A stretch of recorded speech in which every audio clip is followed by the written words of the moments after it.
Hey Narwhals, I'm your host Luke Narwhal, and today we'll be reading some weight loss stories from my website. If you have a weight loss story or a post you'd like to submit to be featured on the channel, just go to lukenarwhal.com/submit. The link is below. You can just share your thoughts on anything to do with weight loss in that post, and if your post is selected, you'll be featured on the channel and receive a small gift. Once again, the link is below.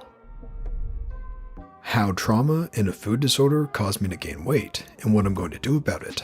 I've never done anything like this before, so I apologize in advance if I'm not good at explaining my situation. I'm a female, 22, 5'6", weighing in at 200 pounds. In order for my story to make sense, I need to give you some background on my situation. My story is a bit long, but I'll try to shorten it where I can.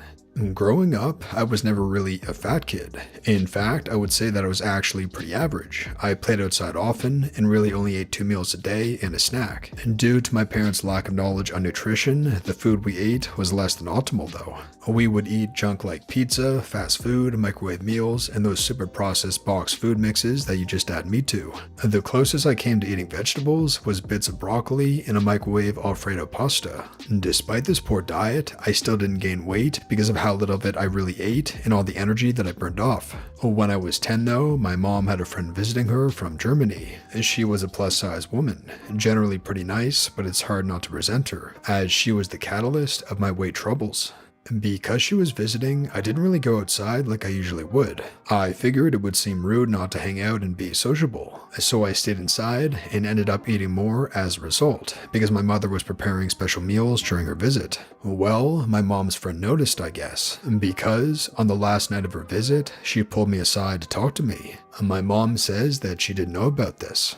She told me I was fat. Looking back on the pictures from when I was that age, I was not even close to fat, and that if I kept eating like I was going to end up like her. I know now that her intentions were good, but I was just a child. Hearing that I was fat, I was upset and decided ignorantly that I needed to lose weight, but I didn't know the first thing about weight loss. So later, after the woman flew back to Germany, I asked my mother, "Mom, how do you lose weight?" She, not knowing I was asking about myself, and told me simply, eat less and exercise more. So that's exactly what I did. I started eating significantly less and started running around the neighborhood. From that point on, I also stopped letting people take pictures of me because I was so embarrassed to be fat. It took 2 years for me to even begin to feel comfortable taking pictures again, and even then, I would always cover my stomach with my arms to try to hide the fat that wasn't even there. It didn't help that I had no clue what a healthy weight was supposed to be. I thought that any weight gain at all was a bad thing, so when I grew taller, I thought I'd just gotten fatter. At the time, I was probably 5 feet tall and 104 pounds. I had previously been under 100 pounds, and to see it go over that was devastating to me, despite it being perfectly healthy. It only got worse in the 8th grade. At this point, I was already skipping breakfast, but I also started skipping lunch at school. Anytime I would try to eat lunch there, I felt horrible anxiety, thinking that the other kids were all thinking, "Why the heck is she even eating? Gross fat pig." No one ever said those words exactly, but I was bullied a lot back then and just made the assumption. And by the end of each school day, I was starving, so I would grab a bag of chips or some other junk and binge eat the entire thing in my room in secret. Because if no one sees you eat it, it doesn't count, right?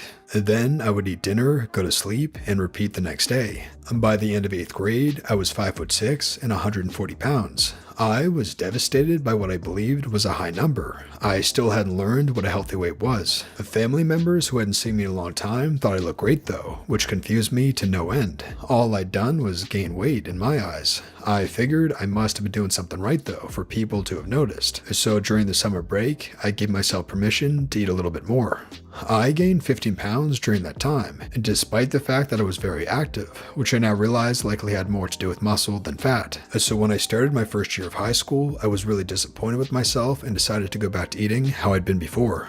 Gym class that year didn't help much, and because I didn't eat until the end of the day, I had almost no energy, so I had the hardest time keeping up with the class. I, of course, course, always blame my weight for this. We also had to do these awful body fat percentage tests where the coach would pinch the fat of our legs and use this little tool to measure it. The results always said that I was overweight, and no matter how much I exercised, I couldn't get into the healthy range that entire year. And when I say no matter how much I exercised, I mean it. I was not only going to gym on weekdays, but I also went hiking in the mountains near my house every day for several hours.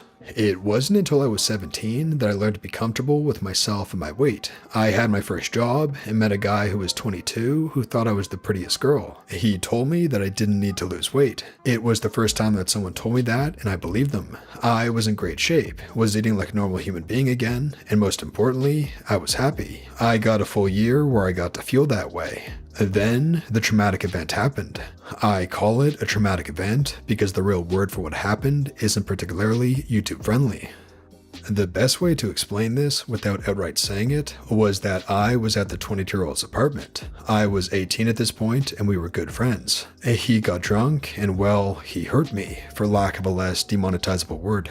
I wasn't the same after that. I felt so broken, worthless, and tired. I didn't have motivation to get out of bed. I had to quit my job, leave my friend group because the 22-year-old was in that friend group, and then I moved back in with my mother. My depression got so bad that I just wanted to die. I hated life and hated myself. The only thing that kept me alive was my 2-month-old baby sister, who I took care of so my mother could work. In an attempt to manage my depression, I decided to stop watching what I was eating altogether. I ate what I wanted, whenever I wanted. Food was my comfort. I remember telling my mother, I'll deal with the consequences later. I just want to stop hurting. I hadn't realized the consequences would be so severe. 6 months after I'd started eating like that, I went to the doctor to get on antidepressants and found out that I weighed 220 pounds. I'd gained 70 pounds in 6 months. My blood work was normal, but I was mortified. I knew I needed to lose weight. I didn't want to do what I used to do though. I knew I couldn't live like that. But what I decided to do instead wasn't any better. I decided I was going to continue to eat whatever I wanted, but I was just going to exercise more. And I did. I exercised like a madwoman. However many calories I ate, I made sure I burned on the elliptical we had in the house. I would spend 2 to 4 hours every day on that elliptical, and you know what? It worked. I lost weight consistently and quickly. I got down to 185 pounds within 6 months of starting that. I was so proud, and my family was so proud. I was happy again and felt ready to get off my antidepressants, which I did, and I have no regrets on that front. What I didn't realize is that I had set myself up to fail. One day, when I was driving to my best friend's house, I was stopped at a stoplight. It was raining, and I remember hearing the screeching of brakes, and then the crunching of metal, and how my car was shot forward. Another car had hit me. I was injured and couldn't walk anymore, let alone exercise. I had to do 6 months of physical therapy just to walk without pain. I wasn't able to exercise for those 6 months though, and because I never learned how to eat properly, I continued eating like crap, and as a result, gained weight. I was back to 216 pounds by the end of it. That weigh-in was in January of this year, 2020, just after my 22nd birthday. Once I felt comfortable exercising again without risk of re-injury, I tried to do the same thing as I did before without exercising, and holy crap, I learned a lot. I started obsessively learning about nutrition, sustainability, how sleep factored into weight loss, and health in general. So now I had the knowledge, and all I needed to do was implement it.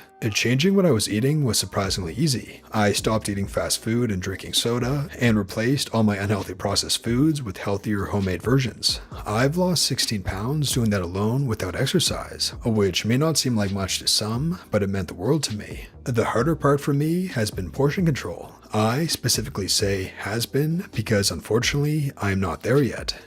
I realized back in February that I had an issue. Every time I would try to cut back on the amount of food I was eating, I would do good for maybe a few days, but then I'd end up binge eating really bad. I would get mad at myself, but quickly let it go and try again. But it kept getting worse and more frequent. I realized something was wrong.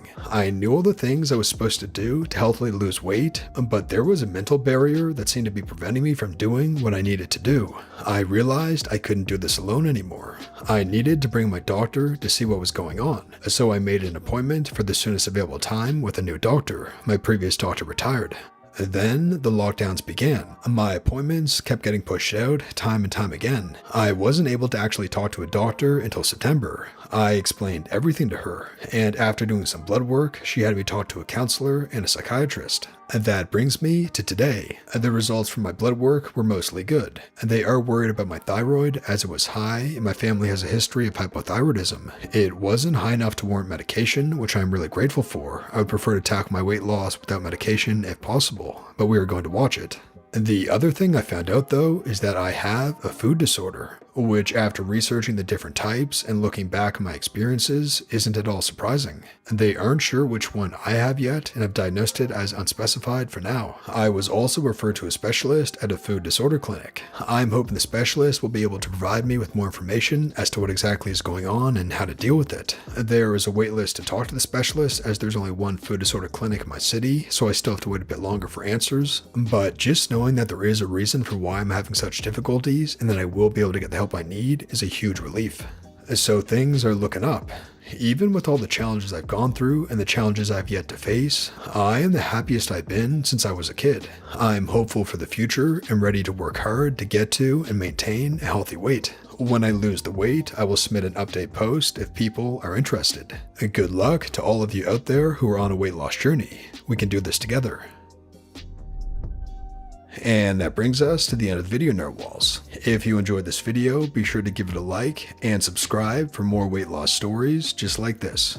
And once again, if you have a weight loss story or post you'd like to share to be featured on the channel, and just go to lukenarwhal.com/submit and just fill out the form on that page. And if your post is selected, you'll be featured here on the channel, and plus you'll receive a small gift as thanks. You can submit absolutely anything you want to do with weight loss, from a struggle that you're dealing with, a success or victory that you had, weight loss tips for others, and just getting something off your chest, or what you've learned about weight loss, or absolutely anything else to do with weight loss. And just go to lukenarwhal.com/submit. The link is in the description below. And this has been your host, Luke Narwhal, and until next time, have a good one, Narwhals.